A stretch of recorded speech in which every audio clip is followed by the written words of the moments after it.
เอาคำมาสุงคาวันมื้อนี้เขาคำมาฮบทบกันแทงวันหนึ่งกันเนาะต่างเกสุภาเป็นเจ้าวันมื้อนี้เขาก็ได้มาโดยว่าโกนเขาคาตกสมอยู่ในวดอาเป็ดมันเป็นจังหือเนี่ยค่ะเนาะเอาค่ะมันเหมือนเขาคาตกสมอยู่ในกลางน้ำบางไหลเนาะ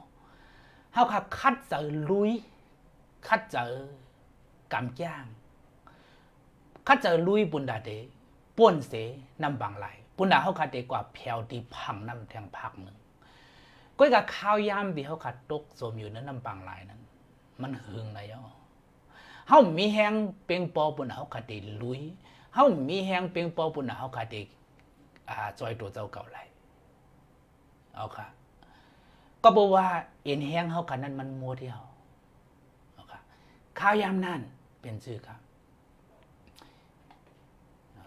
สีสุกิจมาเนาะสีสุกิจลงมาเนอโลกาในมันจะหู้ว่าเฮาคากูก้อนเนี่ย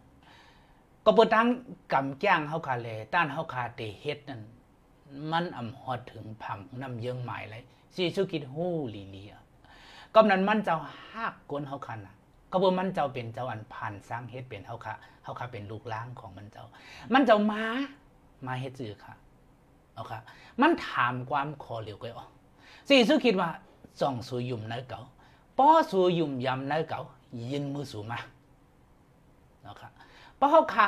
ยุ่มยำในสีสุกิจเขาขายืนมือหามันจะวักเอาเป็นก็เขาคำโลเฮอเจ้าค่ะเอาค่ะตั้งเขาขาเดลุยไส้ลุยขวาเขามีแห้งเจ้าป้อขายุ่มยำตามใส่ในสีสุกิจเอาค่ะเขาขาเลยคืนเฮอเขาขาคืนเฮอสิฮะสีสุกิจจันเอาเขาขาโดยเอ็นแห้งเขาขามันโป๊ะค่ะเมื่อเขาขาคืนเฮอเนี่ยเอาค่ะพอเป็นก็พายเฮอสีสุกิจก็เป็นก็พายเฮอสีสุกิจหู้ว่าหลุดเลยพายเฮอกว่าทั้งเลยนั่นคือที่พอถึงผังน้ำเยิ้มใหม่เอาค่ะตั้งหักของมันเจ้ามันเฮ็ดให้เขาขาเลยป่องเสว่าก็เปิดดังกำดังแจ้งเขาขานั้นมันเพียงป๊อตั้งหักของสีสุกิจก้อยปุ่นดาเขาขาได้ป่นเลยกอบนั้นเอาค่ะเมื่อขยืมมาตั้มใส่ในสีสุกิดป้อนนั้นก้นไหลก็ถามป้อนนั้นขลียันในอัมมิตราเจ้าสีพระเป็นเจ้ามีตราเหมือนกันอ๋อก็การสีสุกิดตราของสีสุกิดมันเหมือนเปิ้นอะตราสีสุกิดนั้นมันเจ้าสวยเขาขาวันตั้งโอเคมันเจ้าหู้ว่าเขาใครอยู่เนื้อน้ำปังไหลอยู่เนื้อวัวอาเปียนั้นมันหึงไหนอ่ะเพราะมันเจ้าติสวนเขาขาวันตั้งเขาขำหลอดอะไรอ่ะกูก็หลุดเลยตายก้อยมันเจ้าจอยเขาเย้าอ่อนตั้งขามตายเต้นนีวัวอาเปียเขาใครเย้าอ่อนตั้งเพราะใครยุ่มยำตั้มเจ้าเนื้อมันเจ้ายืนมือหามันเจ้าเขาขาก็เลยตั้งเกจช็อตคำเดียววายเสียเขาขาเลยตั้งเกจช็อตเลยหูจักมันเจ้าเย้ามันเจ้าก็สอนตราเนี่ยเขาขาหนึ่ง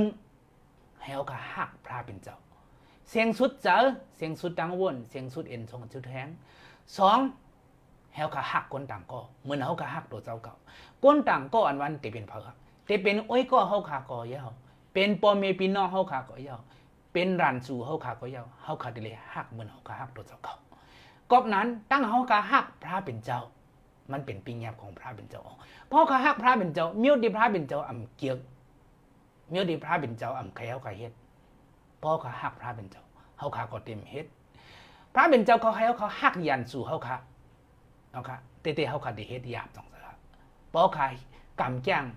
อาโกอิงบึงตัวเจ้าเก่าเขาอำเฮ็ดไรออกก็นั้นเอ็นแห้งเขาคำไรก้อยกะเมื่อเขาหูจักสีสุกิจเขาขายย้อนเอ็นแห้งดีมันเจ้าสู้ต้องห้องหามันเจ้าย้อนในสีสุกิจปั่นเอ็นแห้งย้อนในสีสุกิจจี้เนเซียนตังย้อนในพระเป็นเจ้าปูดเปลี่ยนอาศักปันเขาค่ะเพราะเขาขามีพระเป็นเจ้าเขาขามีตั้งกัดเย็นเขาขาก็มีเอ็นแห้งเอาค่ะอำใจก็เปิดเขาขาแก่เป็นสีสุกิจตั้งหักของสีสุกิจออกก็นั้นพี่น้องผู้เราเสียมว่าสังบาวนว่าโอ้เมื่อเหลียวเขาขาตุค่าขันเจ้านะมิ่มริมงามนั่นเขาขาใครป้วนหลอดเขาขาใครเปียดก็กะห้องหูดเฮ็ดจังหือเขามีเอ็นแห้งเพียงปอย้อนผิดบางพี่น้องค่ะกูก็ยืนมือหาสีสุขิดห้องหาสีสุขิดสีสุขิดพร้อมอ๋อสีสุขิดลาดว่าสีสุขิดนั้นมาอยู่ดังนาพักตูเขาขายอยู่ดังนาพักตูเฮิรนสีสุขิดต่อยพักตูอยู่เอาค่ะพ พอขับเปิดพักดูหับตอนสีสุขิดเด็กเขามาพี่น้องวันมันเขาขับปิดบังพี่น้องที่มีตั้งตู้ค่ายาเปิดการเจอย้อนมาหาสีสุขิดพี่น้องสังวาพี่น้องไหลหันวิดีโอคลิปวิดีโออันไหนสังวาพี่น้องป้าเจอใครหู้ใครหันใครถามย้อนพี่น้องเขาตรงตักมาหาเขาค่ะอ๋อก้อยกาสังวาบางก็อำไปใครต้องตั้งหาก้อยกาใครสืบตัวกว่าติดใครหู้ซักกว่าทั้งน้ำย้อนพี่น้องเขาอะเด็กค่ะเนาะเด็กซับซ้อนเฟดหักไตของเขาค่ะเขาใครยินโจมตีเอาบันเลยเขาก็เลยทบกันย้อนในพระเป็นเจ้าพวนใหญ่แมททรงสุดปั้นตั้งดีมังลาพี่น้องเขาค่ะเดี๋ยวทบกันเมื่อในวันตามือหนาวเมื่อสงคราม